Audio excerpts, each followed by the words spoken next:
So here she is 2 generations later, and she feels like every decision she makes is going to be a gamble. Every decision she makes is life or death. Every decision she makes is all or nothing. And so she couldn't do it. So we got rid of this all or nothing energy, this fear of making a decision, fear of change, fear of taking action. My gosh, she hired like 8 more people. The 2 stayed with her. She got engaged. She actually married him instead of breaking up with him.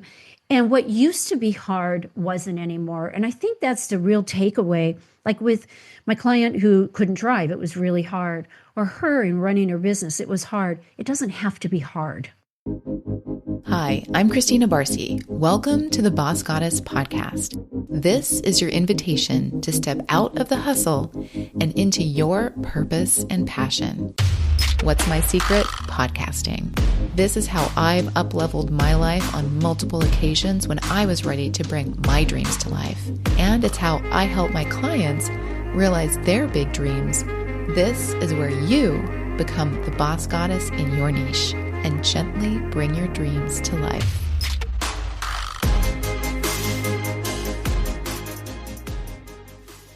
Hi, this is Barcy, your host, and we're taking a break from talking about podcasting today to bring you a conversation about healing and energy with an amazing woman named Lisa Thomas, who I'll tell you more about in just a moment. But first, I want to share with you something that I've decided to do that I haven't done in 8 years. I was just reflecting on the last time in my life when I was going through a huge transition. I just quit my day job, and that was a very big deal. And I had gotten certified as a level 2 Reiki energy healer that year. And you're going to hear me talk about that a little bit more in this episode, which is what I told my employer was the reason I was quitting. I was going to pursue practicing Reiki. And to be honest with you, I had forgotten that this was my original plan. And if you've been following along and listening to this podcast, then you know that like so many of us, I'm in another transition. And because of this, I intuitively am feeling really called back to practice Reiki again and to offer a healing space for not just myself, but others, which means that you can now receive a remote Reiki energy healing from me. Because it is remote Reiki, also known as distance Reiki, you can be anywhere in the world to receive it. So much of my clarity, confidence, and self-trust comes from my Reiki meditation practice and my connection with my higher self that I've developed over time, which I connect with through my Reiki practice. This was a really big contributing factor to how I finally found the courage and confidence to quit my day job that I mentioned earlier after many years of feeling completely stuck. Reiki has brought so much magic and elevating shifts into my life that I decided that I really want to be able to support you with the power of Reiki too. There's a link in the show notes to learn more, and if you reserve during October, everything is half off. But there are only 15 spots per selection, per offering, so just make sure that you reserve a spot by clicking the link in the show notes before all of those spots are gone. This is not even on my website yet. So this is truly an offer. This October offering is truly just for my intimate audience because I want to make sure that you get first dibs on the limited reservations that I have available. So I hope to see you inside. Now let's get to the episode.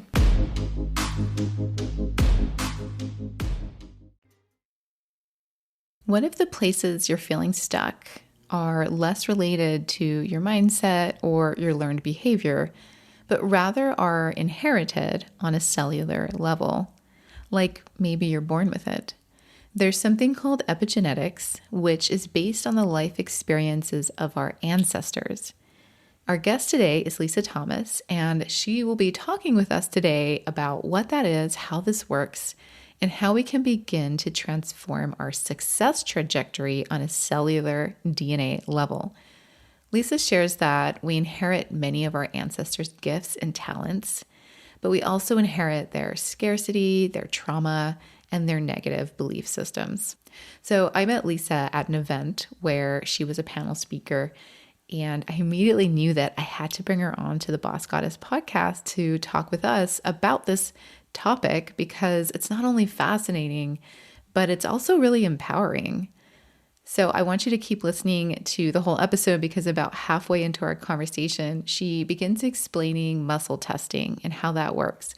And this is something that I've experienced firsthand from my holistic doctor, Dr. Sahara. He's based in Pasadena, and I'll link to him in case you're LA based and want to check it out.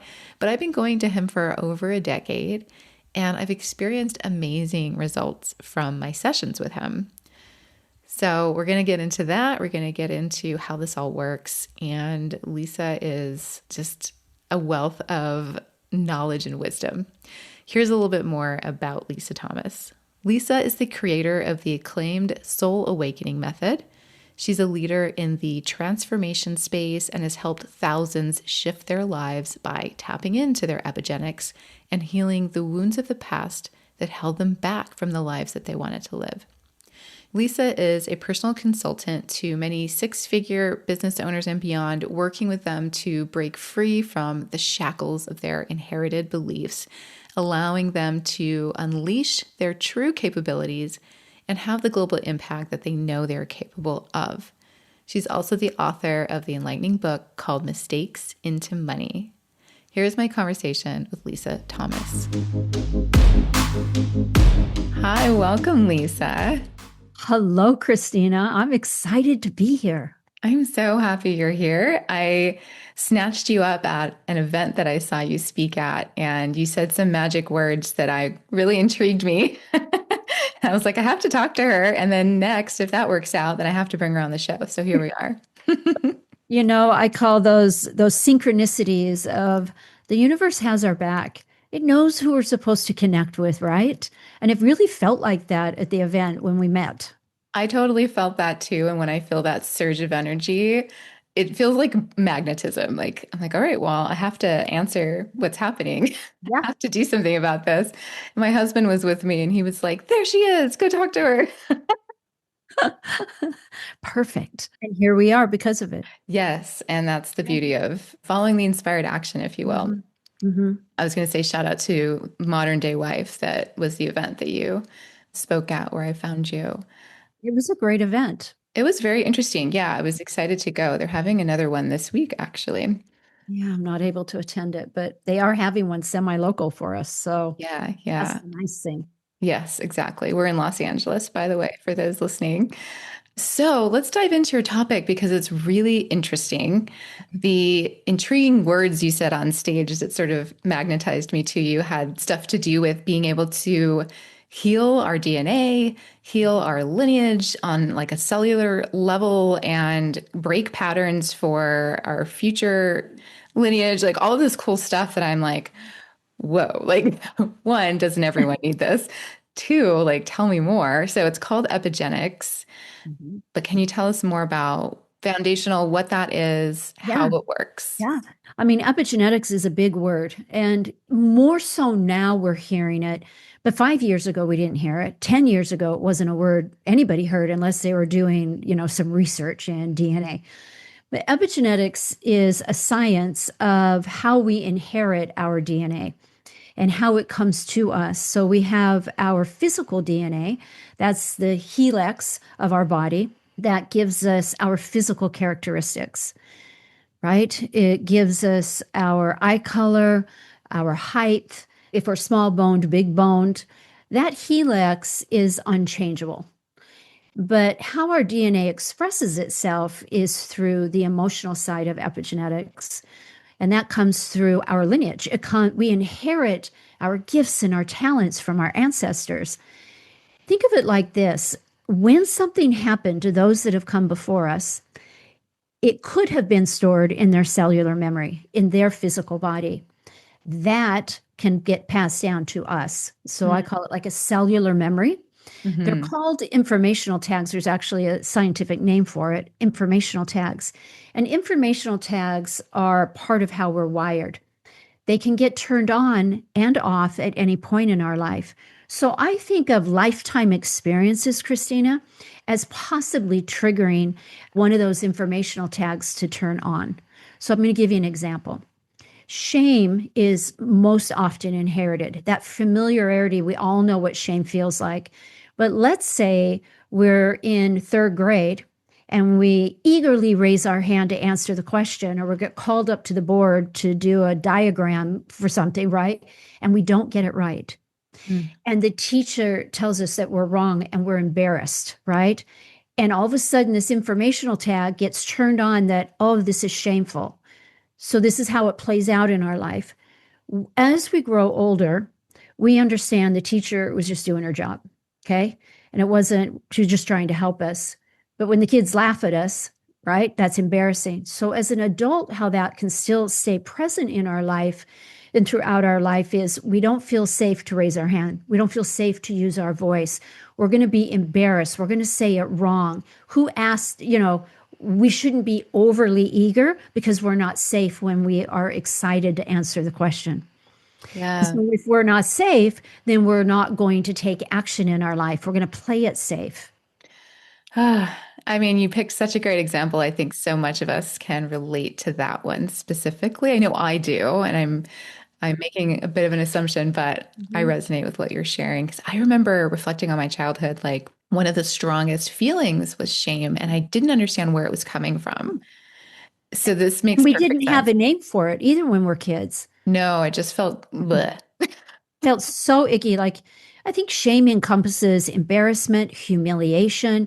Like, it can fall into the low vibration of depression because we feel Mm. so icky about ourselves. Shame is all encompassing of a lot of icky words. Yeah, like very lack of a better, like Yep. overall feeling. We all know what, like, ugh, it's just, I didn't have words for it. I didn't understand why I felt that way all Yep. the time and why certain moments felt stronger than others. And it felt like a big fog that I was like carrying around as a kid. And it's like, where did I get all this baggage from? I'm so young, right? Like, I didn't have Right. terrible parents or any of that. I mean, we all have our complications with our parents, but Sure. Yeah. but my parents, their stories, particularly on my dad's side, Mm. are lots of baggage history, lots of stuff in there. And I always felt really connected to that, even though I didn't know a lot of the answers or the details to those stories. Those connections always felt really strong. And I'm wondering if someone is listening, if they're making similar connections. But yeah, that's a really great example. Right. And some things that can get inherited that are common is even like anxiety, where we think it's Mm. us. We think we can't do something. We think we're not safe. Well, an ancestor might have had something bad. So one of my favorite examples to like give a distilled, easy reference is, let's say you have a fear of spiders. Now, we all know if we do or we don't, because it's that reaction of a 2-year-old that screams at seeing a spider, but they've never had an interaction and they have this lifelong fear of spiders, Yeah. right? Yeah. It's just panic. It overcomes us. Now, even though they didn't have an encounter with a spider, their great great grandfather might have. He might have been bit by a black widow, a poisonous spider in a chopping wood, and Mm. almost died. So that fear resonance gets trapped in the physical body. That gets passed down. And that's how come somebody can have a phobia, a fear of spiders, and never got bit by a spider. That's a great, simple way to look at it. It is. Yeah. A girlfriend of mine, a really close friend, is afraid of cats and she has no reason for it. She has a dream, like a dream that has been recurring since she was a kid, but it's tied to nothing. Yeah. It's like Yeah. we talk about it all the time, and this fits that description of what she's been experiencing. Yeah, it's wild, So I would say her fear isn't her own. right? And traumas can get inherited, the fear of driving over a bridge, the just those simple things that we think are simple, but they impact our life. They're often inherited. They come from somebody before us. Hmm. Wow. I'm thinking now like the extent of what we can inherit, and obviously trauma, shame is a great example for just a human emotion a lot of us carry, and then fears. What about stuff that might just be like maybe we're not even aware of what the thing is? This lies in a cellular memory. Our body does talk to us. I can give you examples, but it's really about becoming aware of the patterns you have. Just Hmm. go, oh. I'm on my second divorce, like my mom, right? Or my dad. Mm-hmm. Is that a learned behavior or could that be a pattern? And Yeah. patterns fascinate me, right? Yes, yes. And is it our pattern or is it a pattern? Like, when is it the learned, like you said, or when is it something else deeper than that? How do you start to pull that apart? You know, the subconscious is our master controller, and it often gets the bad rap like, oh, our subconscious is our ego. And I like to phrase it differently. Our subconscious is really trying to be our best friend. So it knows Mm. everything about us. It knows where we came from. It knows everything, everything you've ever eaten. It knows everything that's ever happened to you. It knows everything and stores everything that you've forgotten, even, right? And so when it feels like it's a partner with the body and the soul, then it will give you information. So it's about one, first, being aware of the patterns you have and not making it bad. Does Mm. that make sense? Like Yeah. if you procrastinate, you procrastinate. And there isn't one thing that defines us in our life. There's a series of things that create who we are, right? Yeah. So it could be a childhood experience, but it could have originated before that too. That's what I love to unwind. So, first of all, for the individual, it's about what keeps repeating in your life. Do you take two steps forward, three steps back? Are you constantly hitting a financial ceiling? Mm. Do you make money and then just lose it all? Do you spend everything you make? Do you hoard your money? Do you live in scarcity, right? Because Mhm. scarcity is inherited. Yeah, let's talk about that because I think, again, it's another good one that most of us can, all of us have a relationship to a version of this, whether it's coming through as scarcity or if it's coming through as an up moment of abundance, or we have a relationship with money in order to live Mhm. the life that we want to live, or maybe we're not living the way we want to Right. live, right? Right. I'll out myself and say that I like to hoard money. Okay. Okay. As You a save kid, it for a rainy day. I always saved, save, save, save, save, save. And I do that with everything. And Mhm. my poor younger brother would always want like my candy because I would save it and I would have more than him Mhm. Mhm. as a result Always. at a certain time, right? Like it Yeah. would start out even, but then I would end up with more. And so there's an interesting thing to like pull apart, but I would love to know, Fascinating. yeah, like how the scarcity plays into epigenetics and how we can work with Mhm. that.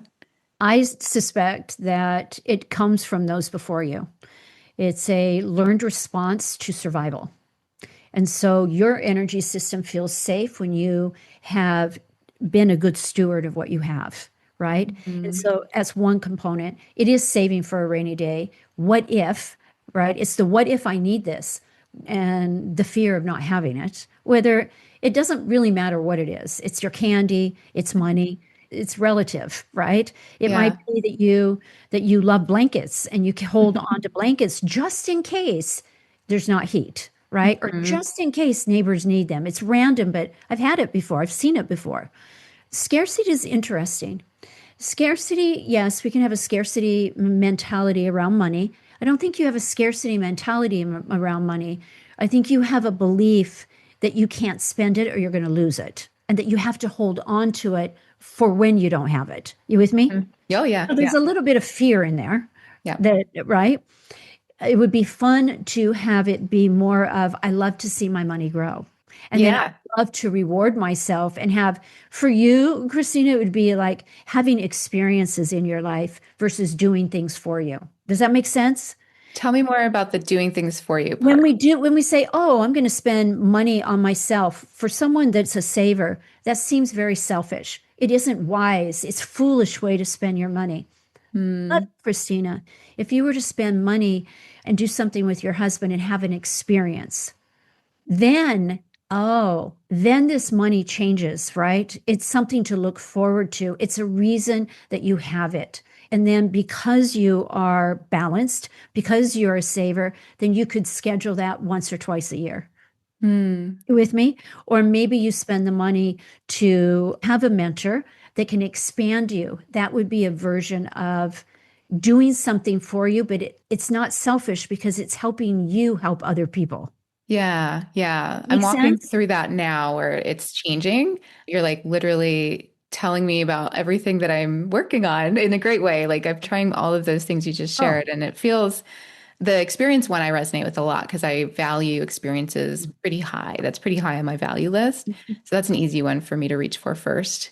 The other one is a little bit harder, but I'm doing that now and it's good, but it's like an ebb and flow of fear because It's it's so different. right. That's right. A lot of people don't understand the value of experience. So I'm happy to hear that that's easy. It's not easy for 90% of the world Mm, until they begin to experience how good life feels when they feel good in the moment experiencing something, right? yeah, Scarcity can also show up as really the scarcity of money coming in, the belief that, especially going back a couple generations, there's can be this belief that you're born on the wrong side of the tracks, and it's right. innately. Now, in California, we don't have a right or left side of the track, right? There isn't one or the other. That's the benefit of living in Southern California. But in a small community where there are train tracks, you don't have to go back very far in time. And you're going to hear a great grandma say, honey, you're just born on the wrong side of the tracks. Or you can't date them because they're born on the wrong side of the tracks. Well, that gets passed down. And then we find that we're holding ourselves back from stepping into a full version of ourselves because innately on a cellular level, we're not worthy of that. And Mhm. worthiness plays out in our life like scarcity does. I think it's very tied. The self-worth, Hmm. self-trust, I think is very tied to that as well. So I find it interesting to walk through working with the self and working with the unconscious mind, paired with figuring out what belongs to you and what might not. Like, meaning what's inherited, and this, for the sake of this conversation, what are the inherited traits and what are the things that, like you said, might be learned? How do we start to decipher between the two? It would be being aware of the conversations you had as a kid, right, around the kitchen table, like around money. Money doesn't grow on trees. Who are you to think you need to ask for a new Easter dress? You can wear the one from last year. Those are things that anchor in this belief that one, we're not worthy to have more, that money is always scarce in our life. But it Hmm. came before them, knowing that, oh, then being aware of how your grandparents lived. Like my grandmother saved baggies. I kid Hmm. you not, baggies and napkins from McDonald's. And it's because she was raised in the Great Depression.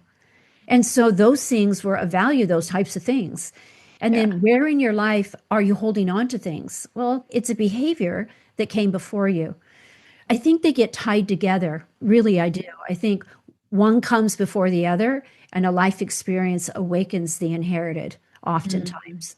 Or Right. it's our awareness of what came before and not trying to put it into a category, but being open to that there's more to this. Just to carry on with scarcity for a second, scarcity can show up in our life like a scarcity of love.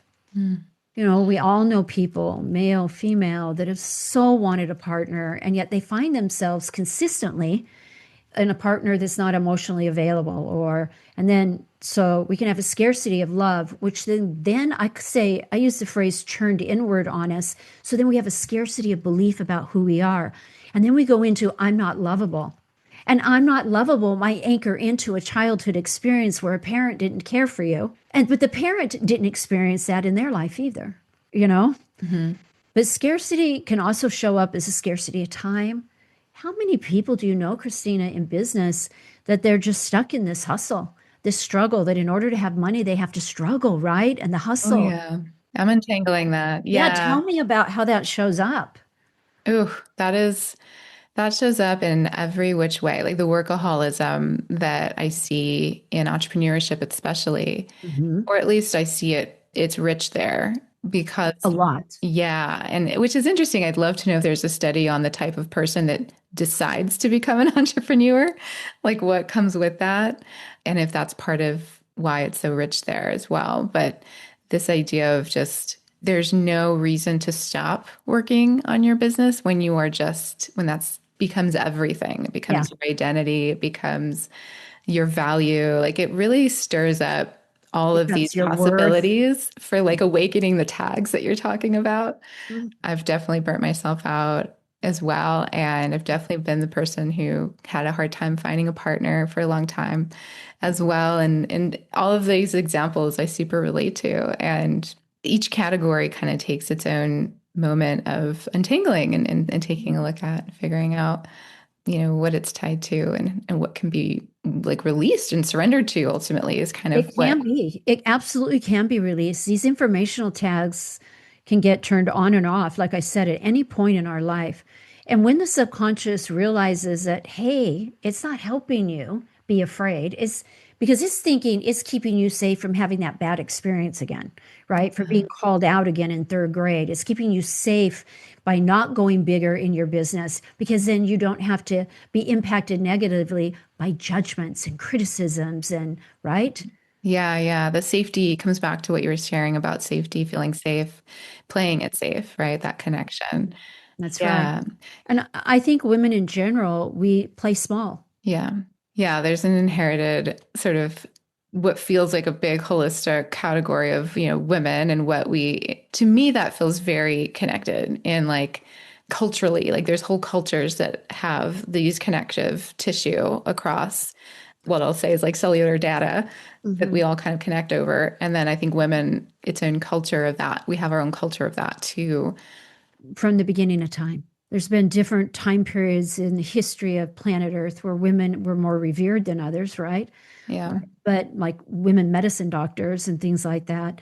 But as a whole, unfortunately, women have been marginalized. We haven't had that role. I think now, especially in America, as I've traveled the world, I am often surprised, Christina, how advanced we are. When I think about in other areas of our culture, we're not. Like Europe has had ban on foods, and dyes and toxins for years, and we're just getting on board. But Right. when it comes to women's rights, when it comes to us getting paid more equally than the male, we are way advanced to the rest of the world. I'm very grateful for that opportunity for this aspect. And then it makes me very mindful in the world at large, the work still to do. And there's still work to do here in the culture we live in, but I'm saying, there's still a lot of work to do. There is a lot of work to do. Yeah. And yeah, as soon as we start looking at the whole picture, like you just shared, we realize how big the gap really is. And Mhm. yes, we definitely have work to do here as well. I share that a lot in other arenas where I speak, but it's interesting when you start looking at it from a global perspective and how much we could reach in Mhm. essentially and like help bring people up to speed in that way. But there's these cultural barriers sometimes that keep us from being able to do that effectively.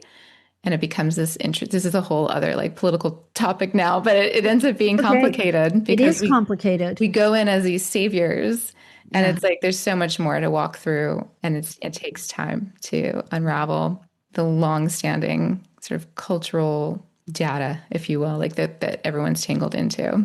But it also helps us understand why we are the way we are. Yeah. Right? So when people will go, well, where did this come from? Well, we could just study history and go, oh, we're just repeating patterns from history. Oh, okay, well, that got handed down somewhere, like our cellular memory in our own bodies. And so things can become familiar to us, even though, right, in these patterns. Yeah. So, okay. So, coming back to just sort of an interpersonal session or Hmm. experience with Hmm. healing a certain area, let's say we'll come back to scarcity because that's one that I Okay. think a lot of us Yeah. are have a relationship with at some point in our lives. If someone came to you and were like, I feel like I want to fix or I want to work on my relationship to money, what are the steps? Like, how do they work with you, or how does a session like Yeah. that go? Yeah. Yeah. I have a discussion with them ahead of time to make sure that I can help them. And I like to think of myself as a facilitator because it's an individual's body that's going to do the releasing. Mm-hmm. All right. Like I'm not doing hands on, I'm just really good facilitator so that the subconscious feels safe. And so in a private session, they come to me with like, let's say, hey, Lisa, I have this really bad habit of spending all the money I bring in. Mm. I want to stop this, but I also don't want to not be able to spend money. Right. And so what I do is, and I created a whole method, Christina, to what I do, and I certify people, and Mm. I just really believe there's a ripple effect when people help people, and that's what I wanted to do in the world. That brings me purpose. But Yeah. so in this is I will ask the body questions. So I formulate questions like I might say, what needs to be released to stop this pattern of overspending because of a fear of not having? Because if you stop spending, then, and you follow me, like, then that means you don't get to enjoy, right? And then I have I call it a scan list. So for me, every word in the dictionary has a frequency to it. And nowadays, if you go back 20 years ago when I started, like 15, 20 years ago, people would have thought I was nuts. Einstein talked about frequency, but we didn't have that in our conversation. But the Right. truth is, every word has a megahertz, has a frequency attached to it. Well, when those words, through various things in our life, whether they're inherited or lifetime experiences, and the subconscious traps them, right? Over years, we're going to have pain energy, physical energy, right? Pain energy. But those vibrations also keep us from seeing out with clarity, and they prevent people from seeing us for who we are. Hmm. So with that said is we want the subconscious to let go of what it's holding on around a memory or a situation. So I state the question, I scan 480 words very quickly. I use a special form of muscle testing that I created, and the body gives me my answer. It wants to help. It's the best friend. It just gets the bad rap. It's the best friend. And when we own it like that, it'll give you the words. So let's say it gives me scarcity. I'm not hearing it. I'm muscle testing someone's body for that. Okay. Okay, tell us what that is. I know what that is, but let's make sure everyone understands. That's a great question. There's different ways. The way that I use in my session is different. But muscle testing is knowing the truth of the body, right? So there's different forms. There's the ring test, which is muscle testing. I call it a yes and a no. So a yes holds strong. For someone who's just listening, she's linking two fingers to Oh, like yeah, yeah, you yeah. loop your fingers and then you pull across each hand. And that's yes or no, right? Yeah, is a yes or no. So you could ask the question. Like I really like to empower people to do it, to begin with the things you already know is true, right? My name is Lisa. My name is Bridget. You're going to get a no. Your body knows your name. And when you start practicing with the things you know are truth, then you start gaining confidence in your ability to muscle test your body. There's Mm. different forms of muscle testing. Google it. But it just gives the truth of the cellular, of the soul. Mm. You could say, my car is white, but it's really red. You're going to get a no. So those linked fingers will let go. Now, sometimes that can be switched and the body will give you a different answer. So you just need to know your yes and your no. And then you can ask those type of questions. Okay. So I'll share that I have a pendulum Oh, yeah. You can do it with and the pendulum. it works similarly. If I don't know if it's exactly the same. I haven't studied either enough to be able to say that, but operationally it feels really similar in where it's It is. programmed to say yes or no, answer yes or no questions Yeah. essentially. So it'd be, Oh, there you go. She has one in her hand. yeah. So, oftentimes you can say to the pendulum, show me my yes. And for Yeah, me, my yes is when the pendulum swings back and forth, front to back. me too. Show me a no, and it'll go right to left. And show me an I don't know, and it goes in a circle. Mm-hmm. So when you ask that of a like when you state it up front, then that will be the consistency forever with your pendulum, right? Mm-hmm. Yeah. So what I wanted to say for muscle testing, a great thing to use muscle testing for is when you're looking for a new supplement and you're in this big vitamin store or Good Earth or, wherever you are, and you're like, I've got 10 different vitamin C's. Which one is best for my body? Well, you can take that bottle of vitamin C, hold it up to your heart even, and say, does this serve my highest good? And another form of muscle testing is called the swing test. And so most often, the yes is swing forward, and you just kind of like your body tilt, like it Ah, just falls forward just a little bit. And yeah. then the no is you kind of come back on your heels. And so it's a great way to know which one of those products is the best for your body. Wow, I love that. Hmm. I see a doctor that does muscle testing. I've been going to him for over a decade, and I didn't really understand what he was doing. I just went and everything was great. So I just kept going. Yeah. But this is what he does, all kinds of techniques like this, not just one, much like yourself. He has his Yeah. own version of things, but Yeah. you're helping me understand better like what's been going on when I'm in a session with him. But it's so interesting. And I do unconscious mind meditations with small Yeah. questions. So this sounds related to the way that works as well. Because I always talking about how words have power and frequency and all that good stuff. So you're in good company with this conversation. That's so good. The body knows. There's a book called The Body Keeps the Score. It's a great book. The body never forgets, and it holds these memories within us. So we want to let that go. We want to let go of what doesn't serve us. And Christina, I have a very strong belief we don't have to relive trauma to let go of trauma at all. We do not have to do that, but the body doesn't have an interest in doing that. Mm. Some professions have an interest in doing that, right? But we don't have to. So this is a type of work that I do where we don't relive it. We just let the body let go of it because it will tell us what it wants to let go of so that you're not tripped up. I say tripped up so we don't feel held back in our life. Do you have any examples of someone who came back to you and was like, yeah, this has changed? Yeah. Right now in my profession, I work mostly with entrepreneurs. It's just Okay. because of the ebb and flow, but I can help anyone. And this woman is an entrepreneur, but she didn't come for me with that in mind, like how do I make my business better? She came to me because she had a fear of driving. Now, she's 30 years old and she lives in Los Angeles. And her husband has to drive her everywhere and she's afraid to get on the freeway. So they drive up and down from Irvine up to LA for different things, like on Lincoln Boulevard or on Sepulveda or on, like, because Right. freeway wasn't an option, even though he's driving. And so she comes to me and she said, you know what? I need to be able to drive. Okay. It took a couple sessions. And then she calls me to make another appointment. And I said, well, what's up? I mean, you're driving on the freeway, not just a side street. You're driving on the freeway. What's going on? And she said to me, Christina, if I can drive when I never thought I could drive, then what else can I do in my life? What else is possible for me, Lisa? Oh, that's Yeah. great. And that's a great way for us to think about, our life. It can always get better. It can always expand, right? I can give you another one about a woman business owner. She was a single parent. She had two children. She had two employees, and they were just really giving her a hard time. She had a boyfriend she kept breaking up with. And she said, Lisa, I think I want to sell my business. Hmm. I said, okay, let's talk about why. And let's let the body unwind some of this so that you can have more clarity. Well, she wanted to sell it because the employees kept threatening to quit. And they Hmm. kept threatening to quit because every time they would give her an idea, she would debunk it. And so she would never make a decision. Oh, Okay. interesting. Yeah. That would be frustrating, right? But what was happening is it was impacting other areas of her life. Her boyfriend was tired of waiting. He wanted to get married.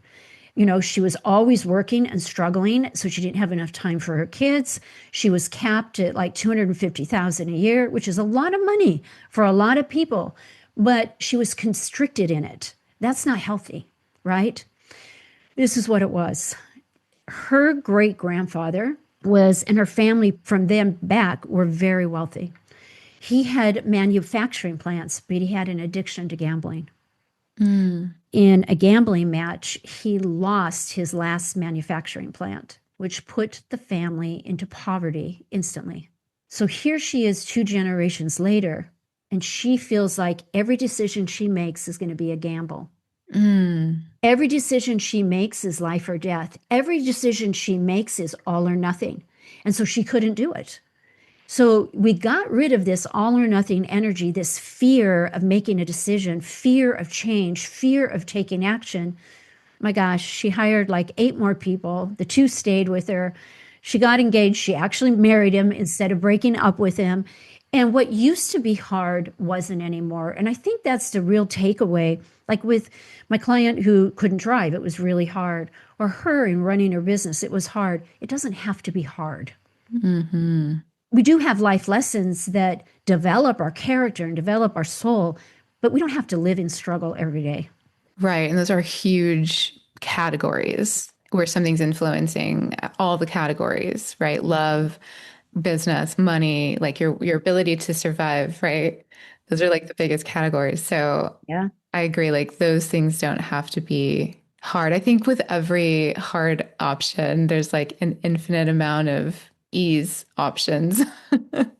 There are, but we can get so wound up in the struggle and the hustle that we're not able to see. Like I gave a TED talk a year ago. I begin it with the perspective in which we see through the lens, right? And Yeah. so while you and I know because of experience and unwinding our own stuff that it doesn't have to be hard, we can have more joy and happiness and experience. A lot of people really have never experienced that.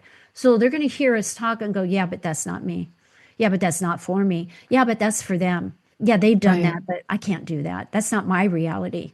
And it's really the lens through which we see things based on our life, right? Hmm. Based on the experience we're having right now.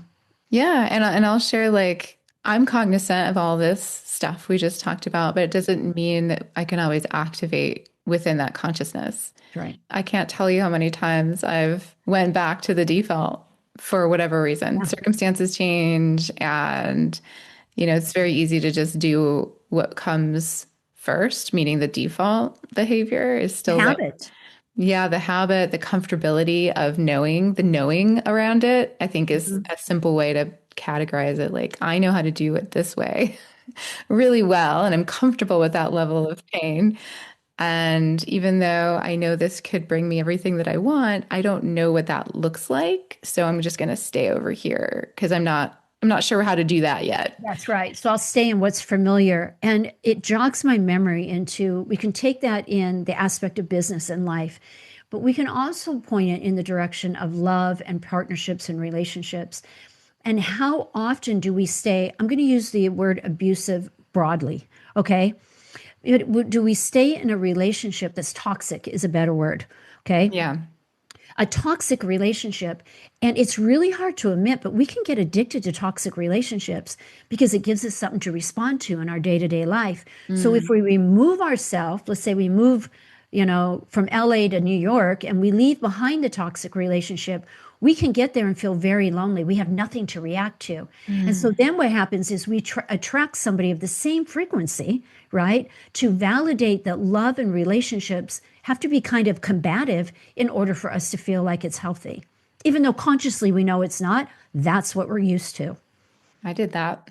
I did that for a long time. Yeah. Yeah, it took a long time to It's a figure hard one to break. to break that. Yeah. Yeah, and it was Yeah. it was definitely the type of relationship I was familiar with from my youth and my family, my Yeah. parents, and whatnot. But they're still inside of it, so it's really interesting to watch it play out still and Mhm. feel like it doesn't have to affect me anymore. It's really interesting. Yeah, It's their life. I have this yeah. saying that, and I'll share it here, and I have clients repeat this when they're in this cycle, right? Or when they're overgivers. Christina, overgiving is learned, but it's also an inherited pattern of perfectionism, earning your worth by doing for everybody else.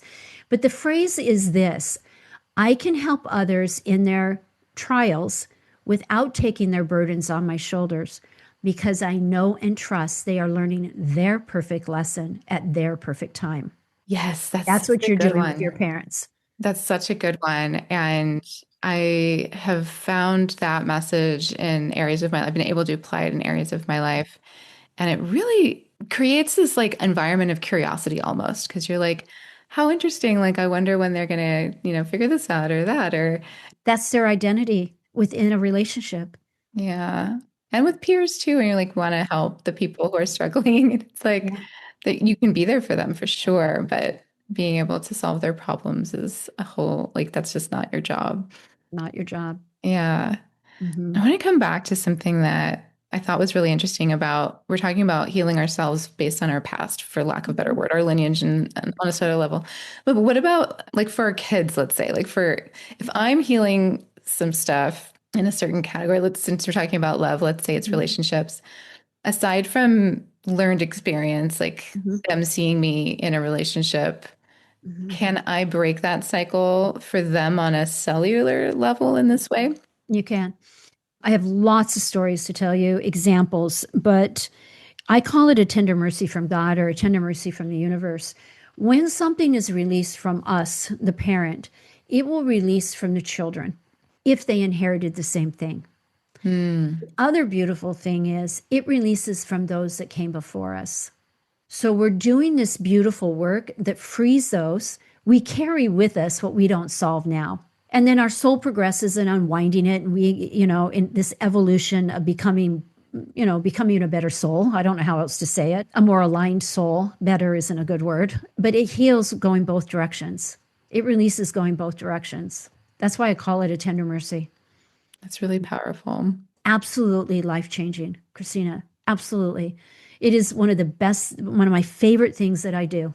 That ripple effect that you Oh, mentioned earlier, this fits right into that. it does. So we use relationships as an example, but let's use alcohol as another one, an addiction. Yeah, yeah, I wanted to talk about A that. mother has been a client of mine. She goes, Lisa, I want you to work with my daughter. Okay, how old's your daughter? Oh, she's 20. Okay, how does she want to work with me? Oh, I don't want to tell her. I just want you to work with her. I just want you to do it. Well, that Mhm. breaks energetic boundaries. And I'm like, yeah, I can't do that. Yeah, but she's not going to believe what you do. And I said, well, you know what we could do is we can clear from you inherited patterns of addiction. And what she has will release from her. Yeah, but I'm not addicted to alcohol. Well, I bet you're addicted to perfectionism because I see that, right? You're addicted to needing to control the situation. So Mm. let's let your body get rid of that stuff and see how it shows up, how it releases from your daughter. We did this for about 3 months, in addition to working with things that she needed, right? Hmm. New Year's Eve comes around. She texts me and she goes, "You are not going to believe it, Lisa," because her daughter had turned 21 just a few weeks before. And she said, "My daughter walked into the living room, swinging her keys in her fingers, saying, 'Mom, I volunteered to be the designated driver tonight.'" So the mother Wow. really felt her daughter was borderline alcoholic, that she had really, over the several years, 4 years, had just drank nonstop. And here she was volunteering. So that's a great example of how it cleared from her without her having to be present with me. I love that. So I do Reiki as well. It's reminding me of this with energetic permission. That's definitely a thing. People can only receive what they're willing to receive, essentially.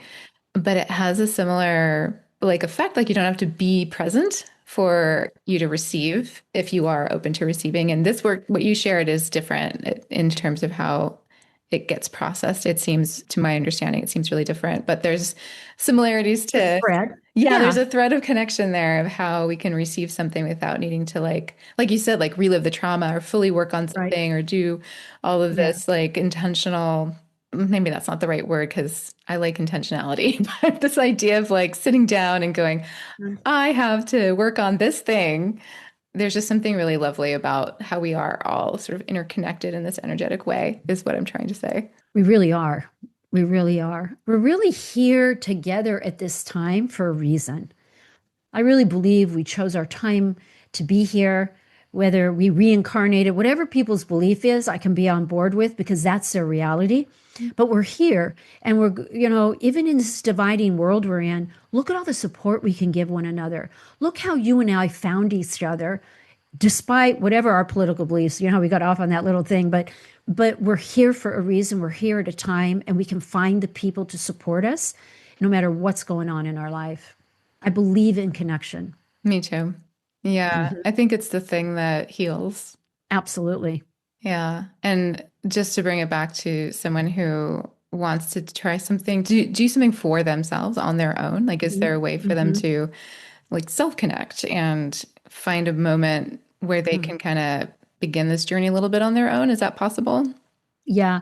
In fact, I teach a master class called Activate, and it's a 1 day event. And I teach literally how to muscle test, how to formulate questions, how to test the body, and how to release it.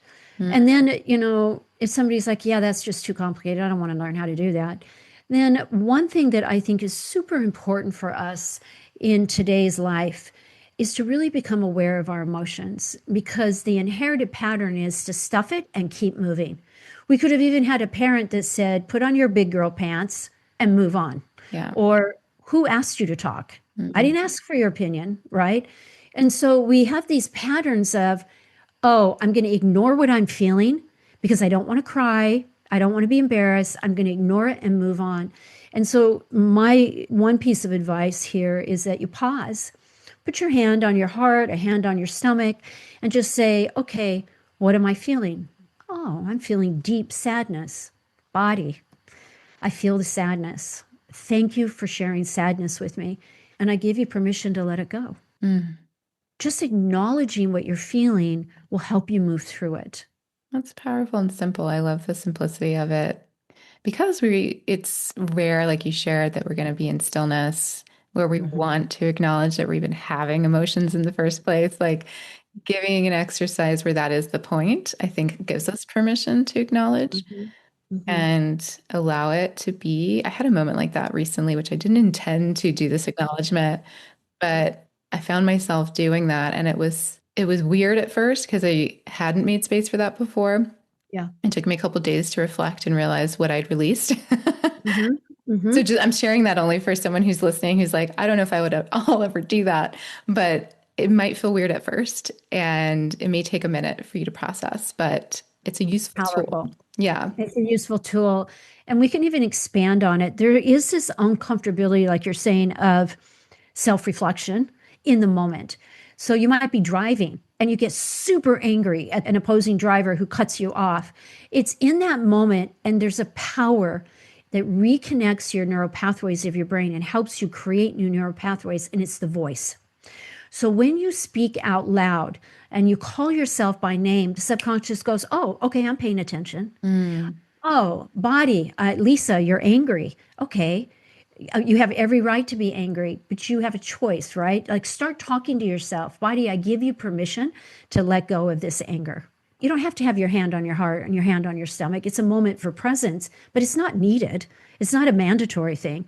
What's really mandatory is that we speak it, we identify it, we take the time in the moment to say, I'm triggered. mhm. Okay, it's okay. I love you, right? You can be triggered and still have love for yourself, or acceptance is a better word. Yeah. Yeah, It's true. It's harder in the moment because you're inside of the cloud, right? You're in the right. emotion. We need simple tools in those moments. So that's really great. Yeah. I'm wondering how you came upon this work. Like, how did this find you or how did you find it? Yeah, it came by saying yes to myself. I was born, I'm wired differently, but yet I'm sure there's a lot of people that are wired different. And they go, oh, I know what she's talking about. She feels different. Yeah, I was that different kid who Mhm. never shared that I could see my friends, best friends in the other world, right? I was that girl who people would wake up on the other side of the veil to go to the phone book and dial on page 966. Like, it's just Wild. craziness from childhood that I never talked about, but I had a near death experience in Cabo many years ago. And I had a choice whether I was staying or going. And there was a lot going on in my life. I had had some postpartum depression that I didn't know what it was. Mhm. So, again, this validated feeling that I'm different, I'm broken, there's something wrong with me. It's not like I said, oh, I can't be who I am. I wasn't that aware to think that. I Mm. didn't know what I didn't know. And I had this choice if I was staying or I was going. And I didn't get any vision about what my life would look like. And I really think we do ourselves a disservice, Christina, when we think we have to know the end from the beginning. When we think we have to know all the steps for us to say yes to something, we really hold ourselves back. And so I chose to stay. It's a cool story at some point, but I said yes to staying. And, 880 pounds of ATV bike land on me. The handle goes up through my jaw. I'm told I'm paralyzed on the moment. A doctor tells me I'm paralyzed. I'm not, but I did lay in bed for 6 weeks. And in that space of laying in bed for 6 weeks, I literally just said, I don't know what I'm doing with my life. I don't know where I'm supposed to be. I don't feel fulfilled. I loved being a mom, but I didn't feel good, right? There was just something missing. And so I made this deal with God. And I said, if it had been my time, you would have taken me. So it wasn't my time, but you didn't show me what you want me to do. And since I don't know anything, then I'm just going to start yet saying yes to everything you send me. So Mm. everything that comes my way, I'm going to say yes. I'm not going to think about it. I'm not going to ask if it's right or wrong. I am not going to discuss it. I'm saying yes. And I did that. Wow. And one thing led to another so rapidly. And I'm studying health, I'm studying nutrition, I'm taking all these classes, I'm helping people. It progressed very quickly. I'm then developing my own system. It's just one thing led to another. And I think it's really when the power of yes is really important. So is the power of no, right? But really, I think we have a harder time saying yes to ourselves when we don't know what the outcome is. When we don't know what the end result is, it's hard to say yes. Yeah, there's presence in that kind of yes. Yeah. Because you There's have, trust. yes, there's Yeah. trust in the one step you see. Going like, I don't know where this is, if this is going to lead to anything next, but it comes back to like feeling, right? Like feeling into that Yeah. offer, whatever that is. Uh-huh. And for someone who's more aware, then they can feel into the yes or no. Right. But at the time, I was healing. At the time, I didn't have the belief that I made good decisions, Okay. right? Yeah, on some level, I didn't know what I wanted to do. So I don't know that I would have said yes to everything because I felt so different. So in that state, sometimes you just have to say yes when you don't feel anything. That's a really good point. Yeah. Yeah. You're at a space in your life where you've done so much work and you're trained and certified in Reiki. That's huge. You have to be a feeler to do that. It develops our intuition as we do those types of certifications. And so feeling the yes or the no is automatic for you now. I found Reiki through a moment like you're describing, where the awareness was heightened through saying yes to some things. I got Hmm. rewarded here and there with some of those yeses, and Yeah. more came into my visibility, if you will, like my sphere. And then I would Hmm. just say yes to things too. I was in a yes moment as well. Yeah. Yeah. Yeah. 2017 was my amazing, it was like an amazing year. So much Yeah. shifted that year because of this same thing. But I wouldn't say I was super confused and not sure what I was doing next and what I was supposed to do. Hmm. And I was kind of in a moment like that too for different, it came to me in a different way. But you're right. And it's good to point out because it didn't start that way. It was not always that way. And Reiki, it slapped me in the face. I didn't know what it was. I didn't know what was happening. That's a whole nother story. Cool. I would Pretty, love to hear it sometime. yeah, it's along the lines of being on the other side as well. I went sort of astro projecting all over the place, Okay. but and I just had to figure out what was that, and then it just kind of evolved from there. But yeah, it's interesting when we don't know what's coming next, and we're able to, So hard yeah, sometimes. to just go, well, I'm just gonna move, like literally like Yeah. move in a direction. And that direction could be different the next day or the next day. Like it's just, I love the yes, the just, I'm going to just see what happens. And it's really true. Saying the yes and then giving yourself permission to change directions at any moment. Hey, if it doesn't feel good after I've tried it, I'm not going to do it anymore. I don't have to say yes forever to it. I Right. just have to start saying yes. Hmm. Yeah. And I like that you said that because someone who also is a perfectionism, it's like, well, I committed to this and now I have to do this forever. It's like, Hmm. no, Yeah, actually. I know. Once you say yes, I have that as well. If I say yes, I'm committed. And there's the book of the four agreements, and one of them is keeping the commitment that you say, right? Right. But there are times when in this space where you're learning about who you are and you're trying things, you don't have to continue it. Like you Yeah. just give everybody permission that as you're trying new things, once you've tried it a few times and it isn't for you, it's okay to pivot and not do it anymore and try something else. Yeah, it's okay to quit. It's okay to pivot. It's okay to fuck it up. It's okay to Absolutely. fall on your face and make a different decision. I told someone this year who I met at a mixer, like, my goal this year is to just fail as loud as possible. Like, Trying new things. I love, do it yeah, publicly. And I changed directions a bunch this year because I'm walking through figuring out what I want the next chapter to really look like. love that. But that requires a lot of change and screwing it up and walking in a different direction and being like, sorry, I'm not doing that anymore. And like just Yeah, all kinds of stuff yeah. that can really trigger someone who's not used to painting a lovely picture for someone else, you know? Hmm. It's interesting. Absolutely. I love that you're doing that. I love that you're embracing life and really trying to figure out what's best for you, what lights you up, where do you feel good, right? Yeah. Where does it give you more energy, more expansion? That's super powerful. Thank you. Yeah. And it can be that I like what you said about what gives me more energy, what gives me more expansion. And it does come back to that very simple idea of like, does this feel good or is this draining me? Hmm. And then it's like, why is it draining me? Is it because I'm learning something brand new and I'm tired and it's seasonal and eventually I'll know the thing and I won't be drained by it anymore? Or is this actually really draining my source of energy? You know, that can really determine what we should keep doing or not doing. Yeah. I could talk about this for another hour. I could too. I could too. I think it's a great topic. And I think people want these conversations because it helps them understand, oh, I'm not broken. I'm really normal. There's other people that have this. And I think it's super important for us to feel fulfilled by virtue of understanding why we are the way we are and not judged for where we are, but understanding how we are wired and how come we are wired that way, and that we can let go of things that don't work for us anymore. And Yeah. there's no judgment to it. Like our ancestors aren't bad.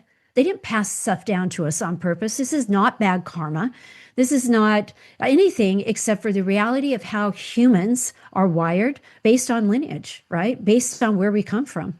Yeah, it's fascinating. And I agree. It's not something that has to be a burden that's carried. And I love that you brought up karma. Like, it's not bad karma. It's not that someone did something bad and now you're paying for it. Yeah. So that's a really freeing, like new, perhaps new for someone, a new way of seeing Hmm. how we can create change in our lives or how we can create more, fill in the blank, whatever category we're working on, and start to shift towards what we want. It's not that's for someone else. I think that's so easy for so many of us to do. Right. Well, those people had X, or they've got fill in the blank, Hmm. and I'm too old, or I'm too this, or I'm too that, or So much. yeah. I think that what lies beneath that is really a deep fear of change. Mm. The fear of change is very real and it gets masked behind a lot of stuff, right? That it's for them, or, oh, that'll just make me too busy. Like we can mask these fears through different words that we use. But beneath all that is really this fear of change. And that would be, well, who am I going to be? If I have more success, then I'm going to be more busy. Not necessarily true, right? Or I'm going to have more overwhelm. Or if I don't have overwhelm, then people are going to think I'm lazy. Like there's a lot of the fear of change and how that looks in our life that lies at the root of this. Yeah, yeah. And depending on how those fears land for different people or how we walk through that, like it could also be like people won't, like my relationships will disappear or something else I cultivated will change. And it's still linked to change, right? Like something else I care about will change if I do this or if I succeed or all of these things, it comes back to that same place. Mhm. It's very relatable. Great conversation. Thank you, Lisa. How can we connect with you? Well, follow me on Instagram. I would love that. And all my stuff is there. It's Lisa Thomas Global. Super easy to remember. Lisa Thomas Global. Love that. Follow me because I need followers right now. I would love that. Okay, And then my website and all that's in there. great. And we'll link to all of the things. We'll put a link for the Yeah, masterclass that yeah. you shared about as well. But one more question. We kind of covered it, but just in case, if there's one thing that you want the listener to walk away with from the big conversation we had today, what would you like that to be? That there's something more for you. It doesn't mean you have to be bigger in the world. It's that there's more freedom, more love, more time, more joy, more feeling purposeful and connected to the world around you. There is always deeper, more in your life. Always. That's beautiful. Thank you. You're It welcome. was such a pleasure. I just Mm. really Ooh, appreciate you joining me. Thank you, Lisa. yeah, absolutely. Thank you. Thank you so much for listening to the Boss Goddess podcast. And if you want to be one of the few who gets a spot for the October half off rates for a healing Reiki session or package with me, then be sure to click that link in the show notes to learn more. Remember, this is not even on my website yet. So this is an exclusive for my intimate audience, which includes you. I hope to see you there.